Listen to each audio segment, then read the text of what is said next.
ایک طرف 1000 کا لشکر، گھوڑے اور بہترین اسلحہ، دوسری طرف صرف 313 نہتے مسلمان، جن کے پاس نہ پورا راشن تھا نہ سواریاں۔ بظاہر شکست یقینی تھی، لیکن پھر تاریخ نے ایک ایسا معجزہ دیکھا جس نے دنیا بدل دی۔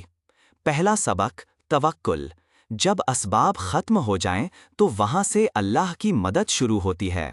میدان بدر ہمیں سکھاتا ہے کہ کامیابی کا تعلق تعداد سے نہیں بلکہ اللہ کی ذات پر پختہ یقین سے ہے۔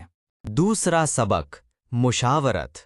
کائنات کے سب سے دانشمند انسان نبی کریم صلی اللہ علیہ وسلم ہونے کے باوجود آپ صلی اللہ نے اپنے صحابہ سے مشورہ کیا۔ یہ ہمیں سکھاتا ہے کہ ایک بہترین لیڈر وہی ہے جو اپنی ٹیم کی رائے کو اہمیت دیتا ہے۔ تیسرا سبق، نظم و ضبط۔ مسلمانوں نے صف بندی لائنز میں وہ نظم و ضبط دکھایا جو اس سے پہلے عرب میں نامعلوم تھا۔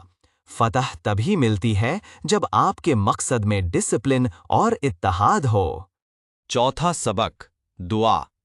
رات بھر رسول اللہ صلی اللہ علیہ وسلم کا گڑ گڑا کر دعا کرنا ہمیں بتاتا ہے کہ محنت اپنی جگہ، لیکن کامیابی کی چابی صرف اللہ کے پاس ہے۔ سجدوں میں رونے والے ہی میدانوں میں فاتح قرار پاتے ہیں۔ پانچواں سبق، انسانیت۔ جنگ کے بعد قیدیوں کے ساتھ حسن سلوک۔ جو پڑھنا لکھنا جانتے تھے انہیں رہا کرنے کی شرط صرف یہ تھی کہ وہ مسلمانوں کے بچوں کو پڑھا دیں۔ علم کی اتنی اہمیت، وہ بھی جنگ کے میدان میں۔ بدر صرف ایک جنگ نہیں، ایک مائنڈ سیٹ ہے۔ یہ ہمیں سکھاتا ہے کہ اگر حق پر ہو تو ڈرنا چھوڑ دو۔ اگر آپ کو یہ ویڈیو پسند آئی تو اسے شیئر کریں اور کامنٹس میں لکھیں کہ آپ کا پسندیدہ سبق کون سا تھا۔